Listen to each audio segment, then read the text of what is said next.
Hi everyone, my name is Mason Kerwick. I am a member of the Yaya Connection. So we're going to go ahead and get started with our presentation, Gaming on the Go.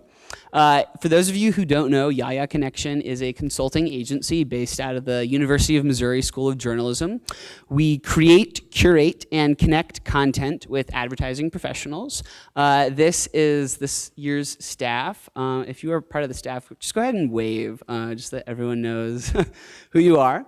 And if you're on the research team, please go ahead and stand up. There were 6 of us this semester. We will be presenting throughout the hour. And yeah, we're really excited to talk about our findings. We studied mobile gaming behavior in members of the youth and young adult market, which is people who are 18 to 24 years old.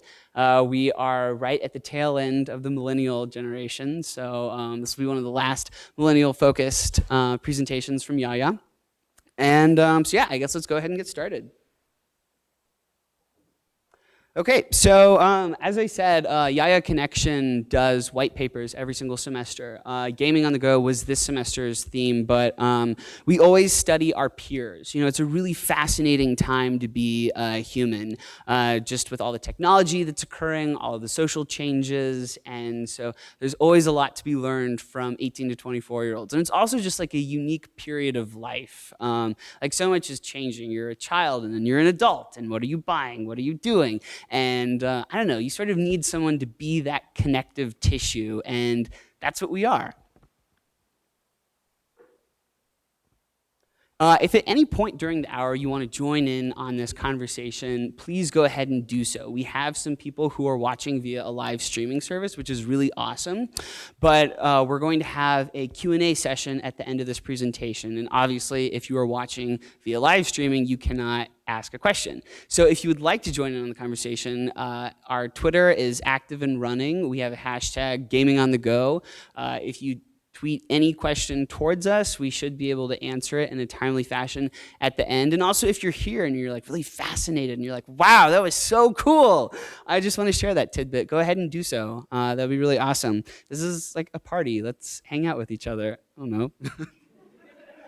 We also have a website, yayaconnection.com, where you can find all of our previous white papers, all of our blog posts that we've been doing for the past 5 months. There's just a lot of really, really cool info out there, and I just would recommend taking a look. Maybe not right now because you're at the presentation. Put those horse blinders on. Okay, so yeah, as I mentioned, we sort of bridge the gap between 18 to 24-year-olds and those who are interested in talking about them. This semester in particular, we definitely looked at a lot of mobile just behavior stuff, and wow, that was really scientific sounding. But when we're looking at mobile gaming, there is this phrase called mobile addict, and what that means is it's someone who opens an app on their phone more than 60 times per day. And it's not one particular app, but just apps in general. So raise your hand if you think that that might be you. I definitely know that that is me. The interesting thing is that members of the Yaya demographic make up the #1 mobile addicts. So when you are looking at people to launch an app with, members of the Yaya demographic are prime. They are right there. They're on their phones. They are doing what you want them to be doing. So all you have to do is sort of tailor the content towards them. They also spend the least money, which is a really unfortunate aspect if you're looking to sell things towards them, because they want to do it a lot, but they don't want to pay anything for it. So how do you sort of figure out how to target them? Well, some of the things that we'll be talking about throughout the hour sort of give you keys as to how to go about targeting them. When we were looking at insights this semester, we conducted 4 focus groups here in Columbia, Missouri. They were all 18 to 24-year-olds, and then we also had a national survey go out. It had a predominant focus in the Midwest, but there was also a lot of respondents from Texas and California, Washington. We got a lot from the East Coast as well. So the info that we will be giving you today is really, at least in my opinion, relevant to just American members of the Yaya demographic. We also got a few foreign people to take the survey as well, which just can give a little bit of a broader picture. Not too much, admittedly, because we only had 241 people who were able to meet our criteria and then fill out the survey. Okay, so 4 keys. We have 4 really crucial areas where marketers, developers, anyone who's interested in connecting with people through mobile applications can connect with members of 18 to 24-year-old age demographic. And our thought process is that if you follow these, you will be able to win big with the Yaya mobile users.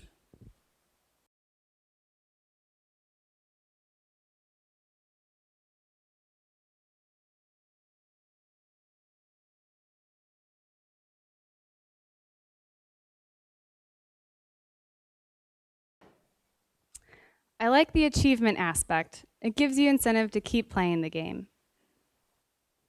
Simple is better. It drains my battery if it involves too many visuals. I want something just hard enough to frustrate you, but still obtainable. So this section is going to be especially helpful for game developers who are looking to extend the lifetime of their game.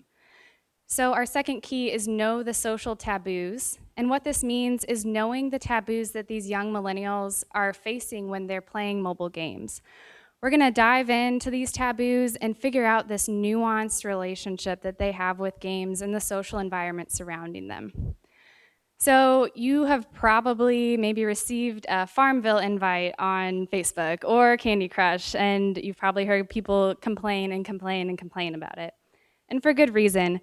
These are just a couple of feeds, a couple examples, and as you can see, these news feeds will get cluttered quickly and users can get frustrated and may end up just associating your game with annoying Facebook requests. And this actually is not a limited occurrence. 95% of our respondents said that they had received these sort of invites. So when it comes to Facebook, just don't be a fool about it. So, so who's actually sending these invites? We found that only 17% of Yaya gamers will actually send these Facebook invites. So it's few people doing a multitude of the sharing. And then when you look at the accept rate on these invites, the results are just even more dismal. As you can see, only 12% will sometimes accept these invites. And then there's 1% that always does, and we're a little bit curious about what they're doing with their time, because obviously they're on Facebook quite a bit. But even so, you shouldn't just write Facebook off. It's still good to have it integrated. We found a really interesting correlation in our national survey. We found that these heavy gamers, the ones that are playing, like Todd said, 4 or more hours per week, they're actually 20% more likely to send and accept these invites than their light gamer counterparts. So now that we've looked at these gamers, one issue we also have is, actually, I'm sorry. You want to know what works, don't you? Because if Facebook doesn't work, something's got to work. And we did find something that works. It motivates downloads twice as much as social media. And again, anybody want to take a guess for what the most effective way is to get people to download your game? It's actually really easy. Okay. All right, you guys, come on. It's word of mouth. 44% of people, 44% of Yaya gamers said that a personal recommendation from a friend or family member is what motivated their most recent download, which is twice as much as what social media motivated. So the problem here is even if you get this awesome recommendation from your best friend for a game and you download it, this doesn't necessarily mean that they're gonna keep it around because like Todd said, 60% of these games are deleted within 1 to 4 weeks of their download. One thing that we found works really well with getting people to stick with a game is competition. And here's something that we heard from one of our focus group participants. I have a couple games on here, mainly for competitive reasons. I've got one that my husband plays, and I have to beat him. So, as you can see, even though competition isn't a reason to download a game, it is the most important element when it comes to extending the lifetime of a game. But you see, this competition doesn't just live within the mobile games in this like head-to-head rivalry. it actually can exist on social media as well. As you can see, these gamers will actually screenshot their high scores and share it on social media. And this is extending beyond the natural world and beyond just Facebook. So when you think about it, it's actually more of a hybrid between social sharing and word of mouth. So we have these two voices. These gamers have two voices. There's the one, the social voice that lives in this online environment. And even though it reaches a multitude of people all at once, the influence here just isn't that great, especially if all it takes is just a click of a button to send off an invite to your friends. The second voice we have, on the other hand, is your real life voice, this one that exists in the real world through word of mouth. And although the reach here is not as extensive, the influence is significantly more important here, because those personal recommendations, those are always gonna have more impact. So this third key, know the social taboos. Just be aware of these, keep them in mind. You cannot really just rely on Facebook to extend the reach of your game, because it's gonna be, kind of empty. You wanna make sure that you can incentivize people to share, and you want to facilitate this competitive spirit that they have. So now that we've kind of talked about these general habits of mobile gamers, what they look for in a game, as well as how they share it, I'll go ahead and hand it over to Yin, and she'll talk about monetization. Okay, thank you, Anna. And our next key, in-game is the way to go. And this section, we're going to talk about in-game purchases and also purchases of the game. And this is the section where game developers, if you really want to make money, this is a section to look for. Okay, most of us here know that the mobile gaming industry is not only huge, but it is also massively growing every day. And to illustrate the competitive landscape, this is a donut chart that shows you out of 216,000 active game apps on the App Store, here are some different price points that are currently available. As you can see, more than half are actually free, and a quarter of them are 99 cents, 7% are costing $1.99, and games that are $2.99 and above only make up 6% out of this donut chart. And what does this imply? Keep in mind that for Yaya mobile gamers, buying a game is like buying milk. Price is all that matters. So when there are so many free alternatives out there, getting them to buy a game is going to be tricky. No matter your game is priced 9 cents or 99 cents or even $9, they just don't care. And we have certified this price factor by asking our survey respondents, have you ever purchased a mobile game? And only half of them said yes. And even when they have, the majority of them only said, I just bought 1 to 2 games, and they're hesitant to purchase it again. And these findings suggest that the young mobile gamers don't really recognize the benefit of the games that they're not interested in enough to make them purchase a game. As for the remaining half who said they have never purchased a game before, these are some of the popular reasons why they don't buy a game. And you can see that our top 2 answers being, I don't want to spend the money, and there are so many free alternatives out there. So you can see that these two are actually price related, and they show how much price sensitive Yaya mobile gamers are when it comes to purchasing a game.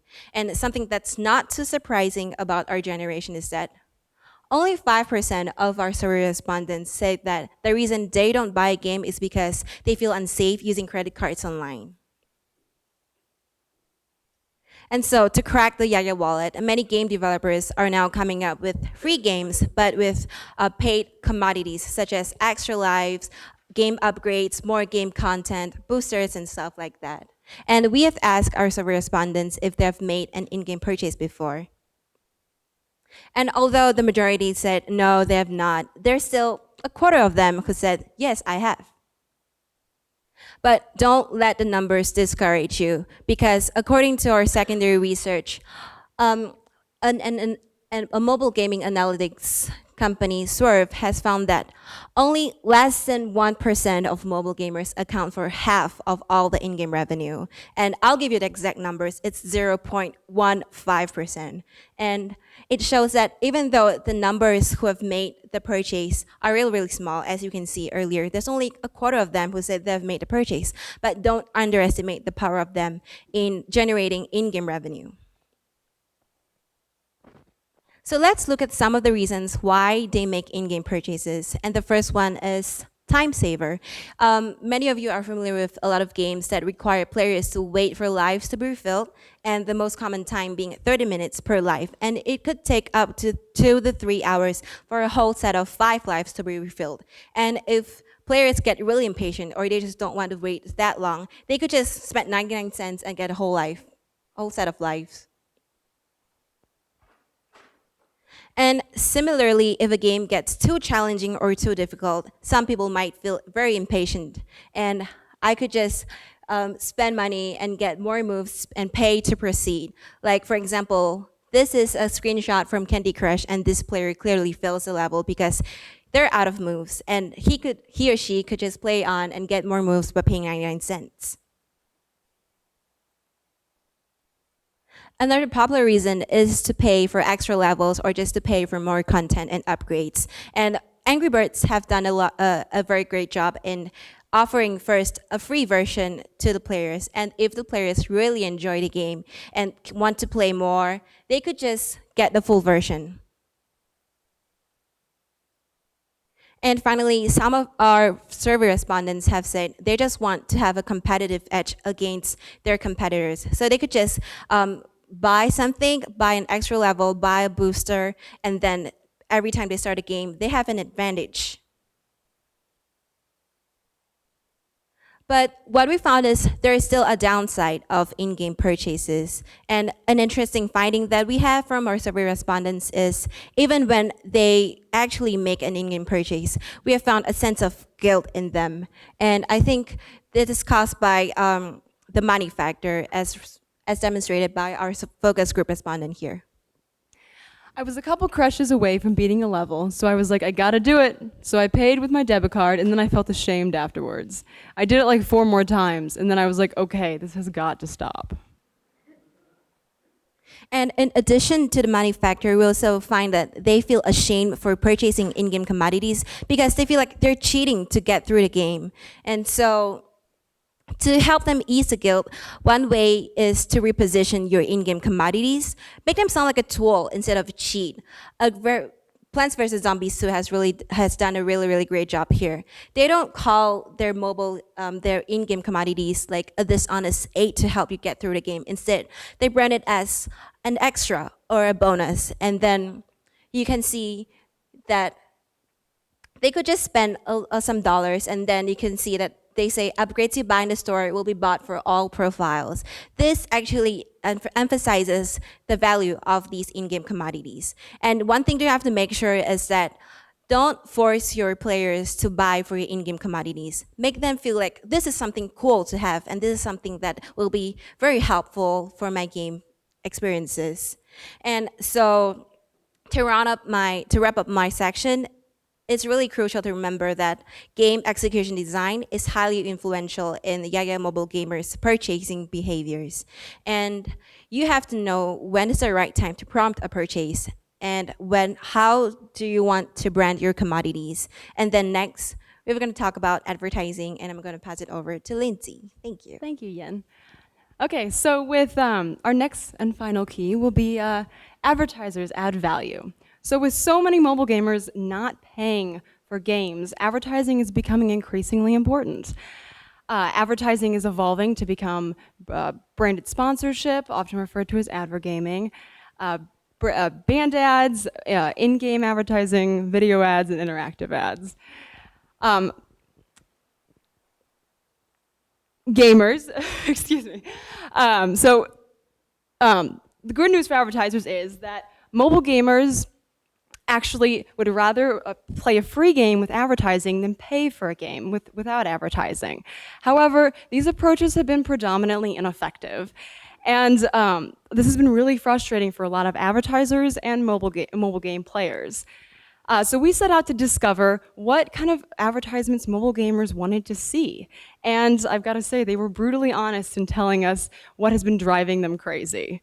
So, speaking from the Yaya voice, advertisers, if you could please not promote accidental clicks, occupy unnecessary screen space, interrupt gameplay, and navigate users outside of gameplay. As Ian touched on, timing and effective delivery is really important in motivating in-game purchase, and this stands true for in-game advertising. Mobile gaming is a really immersive experience, and these techniques pull the user outside of that experience and often cause them to abandon gameplay. So we had our focus groups render images that they thought were ideal ads, and this is what they came up with. You'll see in the first ad is a banner ad, and at top is small images, kind of akin to those you would see in a Facebook ad, and it doesn't disrupt the gaming experience. This second ad is the brand integrated into the background of the environment. So the ad lives in the background and again, isn't too distracting. And this last ad is representative of what a lot of players felt, that more advertising should happen during cut screens and loading scenes, when we're kind of looking at our phones idly but not actually engaging in the game. So we've kind of talked about how to not distract from that gaming experience, but the most effective way to advertise in mobile gaming is to enhance the player's experience. And our research showed two key ways to do this: in-game branded sponsorship and rewards-based advertising. So branded sponsorship can include anything from branding commodities that are in the game to branding the gaming environment, or to even providing extra branded content. Both Coca-Cola and Google have been experimenting with branding quiz-up quizzes. Now this allows the player to interact with the brand through content that they are already coming to access. Another option is rewards-based advertising. So 90% of our survey respondents indicated that they would watch a 30-second ad for an in-game reward. This interactive rewards-based advertising is creating a value exchange between advertisers and players, and it allows them to get something in return for their attention. So as I'm sure a lot of you already know, the advertising capabilities on mobile devices are not the same as those on your desktop computer. Geographic and kind of behavioral targeting just isn't really plausible right now.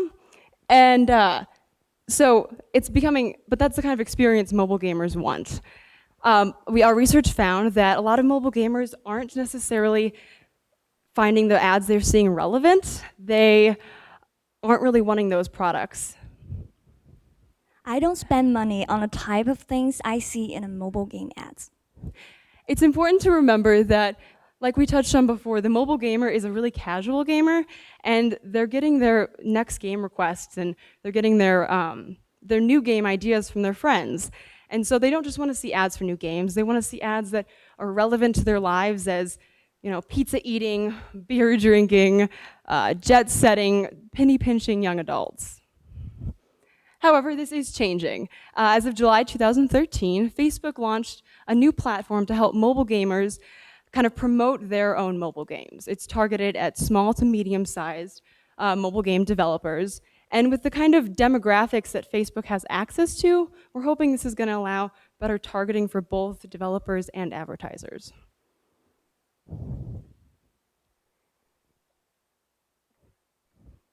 Thanks, Lindy. So now it's time for us to use the 4 keys we have just learned to unlock the mindset of young and hard-to-reach mobile gamers. The best way to do that is to let them tell you in their own words.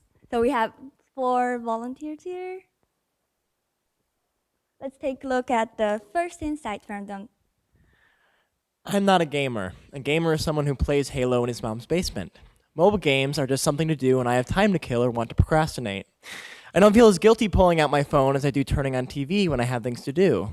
It was a joke among my friends when we all got addicted to Flappy Bird, but I never told them I accidentally spent 3 hours playing one night. #whoops. So sorry, game developers. We don't like to be called gamers. But as Mason has mentioned earlier on, we are actually spending the most time on mobile games. We struggle to justify our playing habit because gamers simply implies that we are not being productive. So next time you should be careful when you call us because we don't like labels. And when it comes to social media, here comes our second insights. I'm not going to download a game just because my friend's dad sent me a Facebook invite for it. That's weird. Sometimes I purposely don't play games I get invites for out of spite. It's just so spammy. I'll only send invites to my close friends in dire situations, like when I run out of lives on Candy Crush and I'm trying to beat my brother, because we have a joking agreement about it. Yes, Facebook integration has become a norm for mobile gamers, but you should always be careful. Don't overuse it. Because it is true that we like to screenshot our high scores and share it on Facebook or other social media to impress our friends, but game invites, not really. So don't force us to annoy our friends with game invites because otherwise we may stop playing your game altogether. And here's the third insight. Yes, I did it. I paid $1 for a stupid Candy Crush life, but I was just on this one level I couldn't beat, and it was, getting a little late. Instead of waiting 30 minutes for a new life, sometimes I'll just pay the $1 to get one immediately. I really hate to admit it, but I've also forked over the 99 cents a few times when playing my boyfriend. I just can't stand losing to him. We have to admit that people all love free stuff, whether it is a bag of free makeup samples or an application. We're thinking, why should we pay for the game while there's a lot of free alternatives out there in the Apple Store? But Yaya Gamers' attitude toward in-game purchase is kind of different. As one of our focus group respondents has said, they have to make money somewhere anyway, so why don't just pay the extra $1 and let me move on to my life? And here comes our last insights. No, I really don't want to download Farm Heroes right now. Do they actually expect people to click on these ads? I don't want any of these things, but I could go for a pizza. Gah, those stupid tiny X's. My fingers are too fat for they drive me crazy. If anything I click on takes me to 3 different browsers, you can bet I'm not going to click on it again. And what is this, the 90s? I haven't seen graphics this bad since Atari. As you have seen, mobile gaming experience is an immersed experience. Nobody likes to see an interrupted ads when they are trying really hard to keep their birds in the air. It is also not a good idea to trick them to click on the ads because we all know false relationship doesn't last long. As Lindsay has pointed out, good in-game ads usually appear at the right place and at the right time. So maybe you could place your ads during the loading page or cutscene. That's probably a better choice. So we hope that you can get a better idea of the keys through all these insights and our collaboration. So now I will hand to Mason, who will introduce you to more detailed takeaways you can use. Thank you. So when it comes to taking away what we have given to you during today's presentation, I know that we threw a lot of information at you. And so it's like, okay, what is quantifiable when I'm trying to do what I'm trying to do? Well, I'm going to walk you through some very briefly. Game design essentials. Have it be really, really simple. You have to keep in mind that people are probably bored when they're starting to play the game, so you don't want to bore them already with a really complex interface. So just keep it simple. They're probably going to pick it up for 5-10 minutes and put it down, and that's totally fine. Just know that going into it and have your game be set up so that they can win a life, they can feel really great about something, move on, put the game down, and come back later. You don't want it to be something where it's so complex that they give up entirely. You also want to make certain that there are frequent initiatives to keep moving forward, that they feel fulfilled by some sort of achievement that happens. And that all goes back to the game design. Be social savvy. You want to lead people in the direction of sharing your game on social media. Make it so easy for them, but do not require it. You kind of want to foster, but don't force. That's the way we've been looking at it. People might take a screenshot if they feel so inclined, and that will generate a conversation of its own instead of requiring someone to have to use social media in order to advance through the game. People aren't going to like that. Members of the Yaya demographic, we're flaky, and you want it to make it so that we do not flake out. I wish that we were not such a tricky demographic. I wish that we were really simple and we were like, hey, this is what I like, but no, we are some tricky little devils. And so when it comes to being social, we like being social, but we like to do it on our own terms. Okay, the road to riches begins after the download. This can be really difficult because when you're looking at initial downloads and purchases of games, it might be like, hey, my game costs nothing, it's free. But when it comes to that continual playing, if you can get people to pay $1.99 or even 99 cents for a game, you are already increasing the revenue that you have gotten from that free download. Because as we mentioned earlier, even if it costs 99 cents, people are less inclined to buy that. During our focus groups, a lot of people said that the only time they purchased games was when they had an iTunes gift card. So even if they're willing to purchase songs, for whatever reason, they still are not yet willing to purchase mobile games. So make it free, and then after that point in time, all of your money can be accrued during the gameplay itself. And then the last one is add value. If you're going to have advertising, make certain that it really enhances the gameplay, that it's something that people can enjoy and it doesn't disrupt what they're trying to do with your game. You also want to sort of tailor it. A lot of our advertising that we notice isn't tailored within these mobile games. And so if you can find a way that it really enhances and strengthens what's going on, and you have it during loading screens, or you have it so it's not interrupting the delicate finger motions of a mobile game, people are going to enjoy it that much more. Okay, so now it's story time. In this section, we are going to tell you a little bit about the experience of the gaming industry as a whole and what we have learned through this research. And hopefully in the end, Anna will tell you, give you some peek of an exclusive beta test experience we got for a new game. So, first off, we have to admit that making money off the Apple Store is hard. It is not only because it is hard to break through the clutter of apps in the App Store, it is also because the fast-paced nature of mobile gaming industry. Even popular games like Flappy Bird can die out quickly. For example, this is a chart we pull up from Google. It shows you the interest based on search volume over time. As you can see, when we first start our research, which is in February, Flappy Bird is steadily gaining traction. And we are not surprised to find out that a lot of our focus group participants associate Flappy Bird with mobile gaming. But 2 weeks later, when we send out our national survey, the response we get is different. A game called 2048 surpassed the Flappy Bird to become the second favorite mobile games for this age group. Yeah, so when we first saw 2048 pop up on the survey, I thought it was an error code. However, a quick Google search obviously proved my sanity, and I went ahead and downloaded it. And what started as kind of research quickly became a spiral of black hole of productivity. 2048 is simple. It integrates social components. It is easy to pick up and put down if you have a modicum of self-control, which apparently I don't. And it has a lot of those key things that we touched on, which make a game big. And thank goodness I didn't know that I could have been playing 2048 months earlier, or I probably wouldn't be graduating in 2 weeks. And yes, but 2048 is actually not the one of its kind in Apple Store.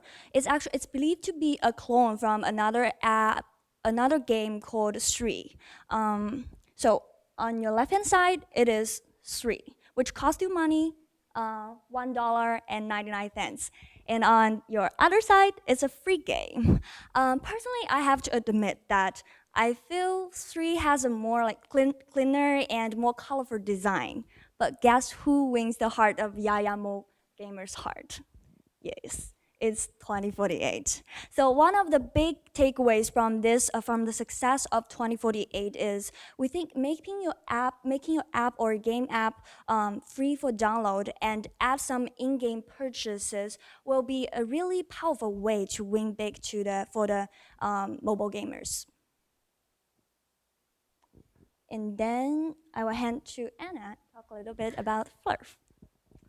Okay, so we actually got to look at a up and coming mobile game. It's actually being submitted to the App Store today, and hopefully the official launch date is going to be by May 17th. And just to give you a little bit of background, this game, it's called Flurf, and it comes out of the design studio called Loreful, and this was founded by Aaron Cagle.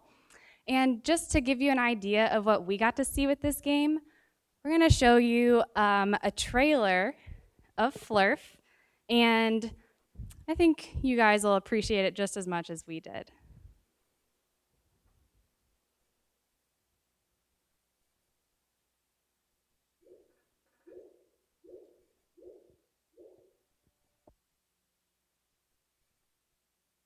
His Flurf.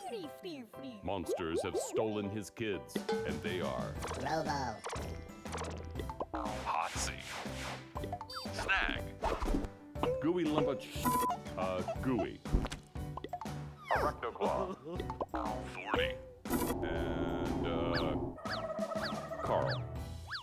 Escape the monsters. Rescue the kids.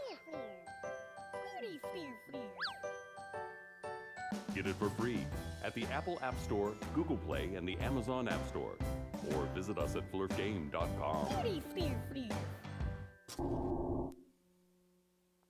Okay, so right off the bat, we really liked this game design, and I think Aaron might be watching right now on the live stream, so hopefully I'm doing a good job of showing off this fantastic little game we have. So what we wanted to do was actually look at how Flurf incorporates these 4 keys that we talked about earlier. So our first key, just a reminder, is keep it light, and we think they did a really great job. I mean, if you notice that game design, it's nice and simple, it's clean, but it's also really colorful, and there's just enough there to keep you interested and not distract you, which is fantastic. But another thing that we talked about was we want these achievements and these objectives. And during our beta test, we weren't quite sure when our first achievement was going to be, so we went ahead and asked. And as it turns out, there are going to be a couple of updates coming along which are going to add in these objectives. They'll be releasing new monsters every couple of weeks, and to get your first achievement, you free the 5 little babies and beat your first boss. So overall, we think that, yes, Flurf did a great job of meeting our first key. So moving on to our second key, the social engagement portion of this. We weren't able to really see a social component in the beta section, but this is something that they are putting the finishing touches on right now, and players are going to have the capability to take a screenshot of their high scores and then share it through Facebook and Twitter. So they're doing a fantastic job with that. That's giving people the option to share on their own terms, which we talked about earlier. And in addition, they are looking to find ways to incentivize people to share these high scores. And that kind of takes us into our second key, or our third key, sorry. But yes, they did do a great job meeting our second key. So third key, in-game. They have gems that you can use that will extend your lifetime. So they do have this in-game portion, and as you saw in the video, it's free to download, which, again, that's going to create a low barrier to entry, which we love as 18 to 24-year-olds. But the only thing that we noticed, you saw Plants vs. Zombies was a good example of having a lot of different in-game commodities. The only thing with Flurf is right now there's just these gems, so we see a little bit of potential for expansion here. But so far, in-game monetization looks like it's going to be doing a really good job for them. So yes, Flurf meets our third key. And going on to our fourth key, advertiser add value. So yes, it's a free game. They do have in-game monetization opportunities, but they're starting off with some little banner ads, which is good because they're only showing up in the home screen and then the game over screen in the top right-hand corner. So out of the way, not interrupting gameplay, which follows right along with what we said in our advertising section. However, we did emphasize how rewards-based and branded sponsorships are going to be a really great way to add value for these gamers. So that's an area that we think Flurf could probably expand on a little bit, but right now what they're doing with advertising is mostly doing it all right. So overall, we've had a really great time just diving into understanding our peers actually and figuring out how to help you guys reach this demographic in the best way possible. So yeah, thank you so much for your time. We really appreciate it and hope that you can stay tuned and also look out for our white paper. It should be going live tonight. So that's all we got.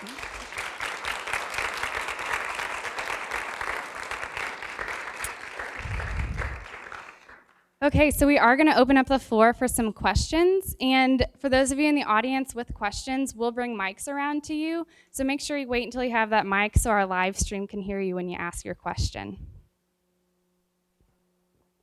Yes, Leah? Thank you. We have a question from Twitter, and it's, which device do mobile gamers prefer, iPhone or Android?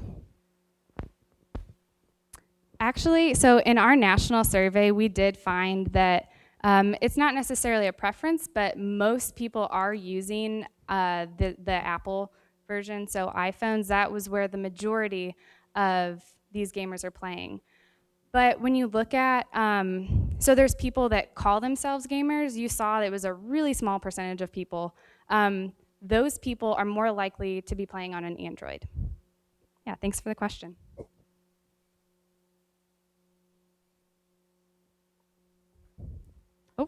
I was just curious of the the weeks that you, like the 1 to 4 weeks where they delete those games. Did you look at whether those were free games or if any of those were purchased? I think Lindsay's got a good answer for that one. Yeah, great question. A majority of them were free.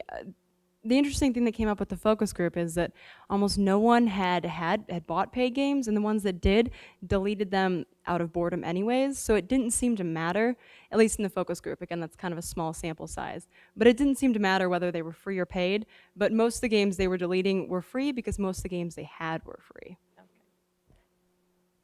Thank you.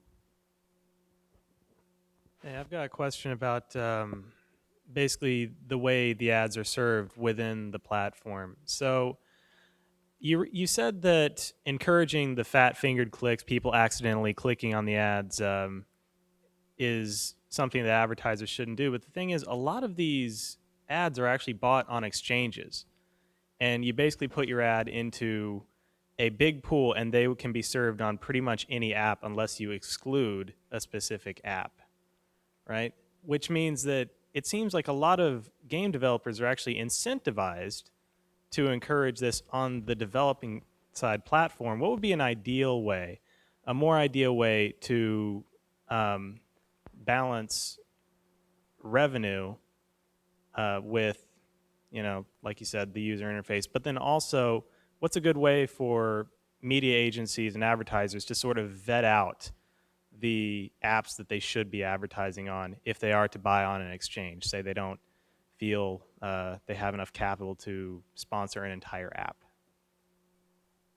Okay, so what you're asking is, can I try and put this in a nutshell here? Please. That was So they're advertising. They're serving their ads through these exchange platforms. Yeah. And then, well, I guess our main point here with, again, like the fat-fingered clicks, we just really want these advertisers, no matter if it is in an exchange, they should know if they are going to be serving on a mobile platform.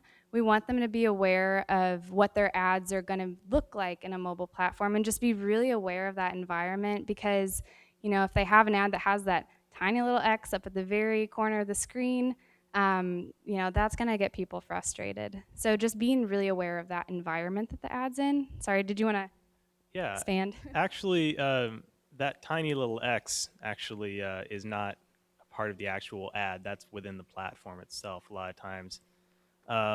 Like, at least when I buy ads on an exchange, and as a rule, I tend to avoid the mobile things just because unless you're targeting one or two or three specific apps, it's impossible to just troll through all of these apps and make sure you're not just, getting fat finger clicks.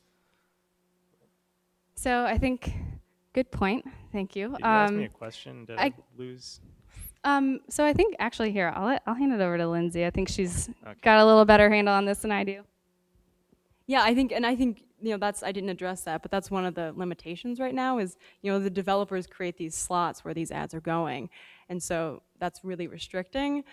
But I think what we're trying to push for is, you can kind of equate it to pop-up ads on computers. It's going to happen, but in order to be more effective, I think advertisers should start looking at these other options of including their game into play and doing this rewards based. But we do understand, there's limitations to that, and not every advertising or every brand is going to be able to do that.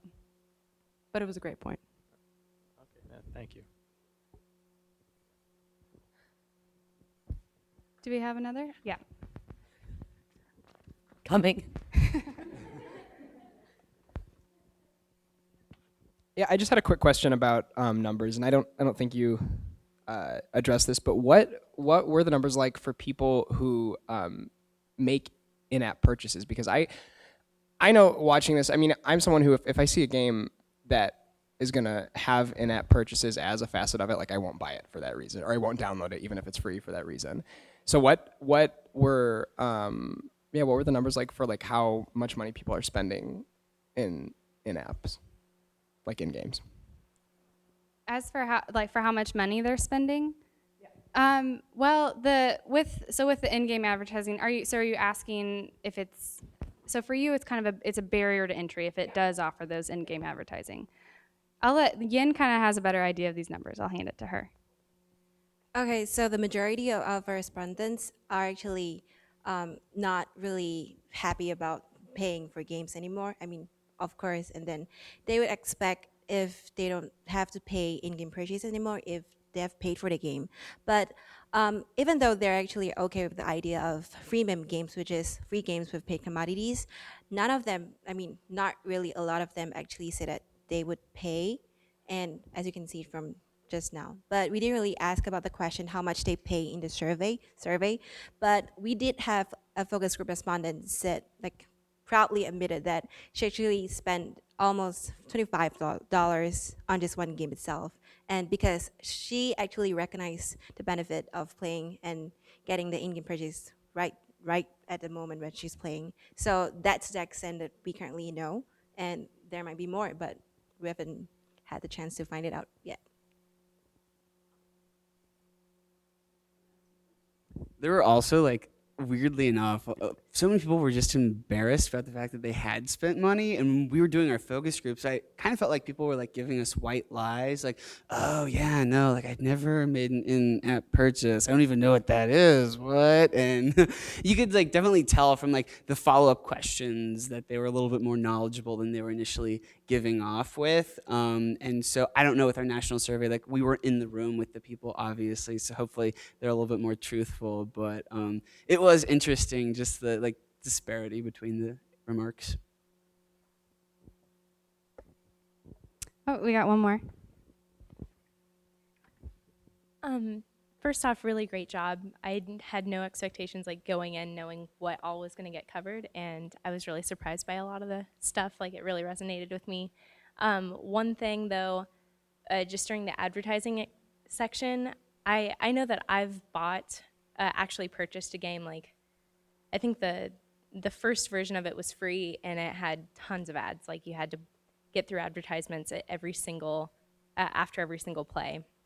But then, so I got sick of that, and I like forked up $1.99 for a free app, or for an app free of advertising, and it was the same exact version. It's just, there's a free version and a paid version without advertising. So I didn't know if you guys found more research on that.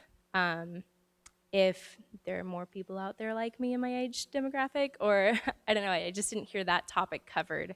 and if that was a viable option for game developers out there to have two versions of their game. Actually, so in the game that we looked at, Flurf, it's coming out as a free game with just those couple of ads, but they are going to be releasing, there's a 99-cent ad-free version. So just kind of with our own experience, which is relevant because we are 18 to 24-year-olds, it is always helpful to have that option to have no advertising, because if they get frustrated like you did, they're going to quit playing anyway.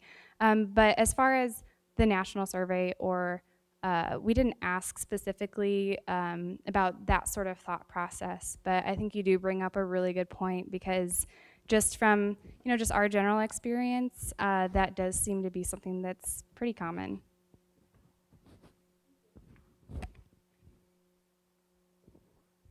Okay, unless we have any more questions, anything from Twitter, Leah? Okay, well, we really appreciate you guys coming out, and we actually have a happy hour just across the street at BBC2. We'll have some food, and there will be margaritas around, although you guys can buy those yourself. Sorry. I'll split one with you, but that's okay. Well, I think that's all we got. Thank you so much.